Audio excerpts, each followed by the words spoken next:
Gumawa kami ng nibak na saging dito sa probinsya na dadalhin namin sa aming family reunion. Umiwan ang aming reunion at opo, medyo late na talaga natin upload ang pag-edit nitong video. Gayun pa man ay hito at samahan nyo kami sapagkat hanggang ngayon ay lasa pa namin yung niyobak. Ano pa nga lang ay nagsalang na sila mama ng saging na saba. Isang kaserolang malaki nga lang ang nilaga namin. Siguro yan ay nasa 3 hanggang 4 na piling na saging. Sariling tanim naman yan kaya mga panlahok na lamang ang aming binili. Lusong nga pala ang tawag dito sa amin yung ginagamit na yubakan. So yan po ay mahirap gawin at salamat po sa nagpahiram. So kala mo naman ay magaan ay kubang-kuba na nga sa pagbubuhat.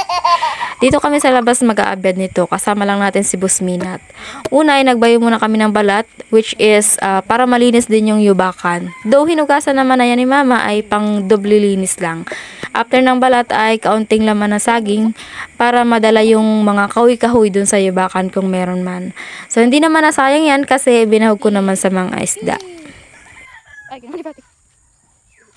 Nagsimula na si Busminat habang ako naman ay nagbabalat. So parang andali lang pero luging-lugi po ang magbabayo. Lalo na po siguro kung balinghoy ang aming niyobak ay pagkakalagkit.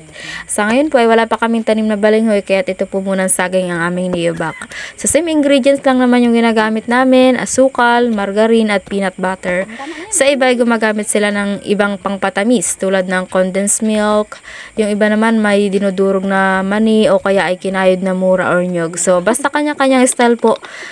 Ito naman po sa amin ay yung simpleng style lang. So medyo matagal pa ito at talaga namang nakakalaki ng muscle. So kung ikaw ay nag-iisang taga-bayo ay nakakapagod naman po talaga. So sabi ko naman ay substitution muna. At nagtry ako magbayo ng sarili ko. So kita nyo naman 10 bayo isang saging. So mahirap siya, nakakabawas ng taba. Sa paglalagay ng lahok ay paunti-unti hanggang makuha nyo yung gusto nyong lasa. So, ang ginagawa namin dyan ay salit-salitan yung lahok para balance. Matagal lang kasi mayat maya ka mag-taste kung okay na yung lasa. Pero, worth it naman. So, 2 batch nga pala yung ginawa namin bago namin inayos at nilapad dyan sa bilao. So, tamang-tama naman talaga at nakakatakam. Ay tara, kain po tayo. Niyobak po!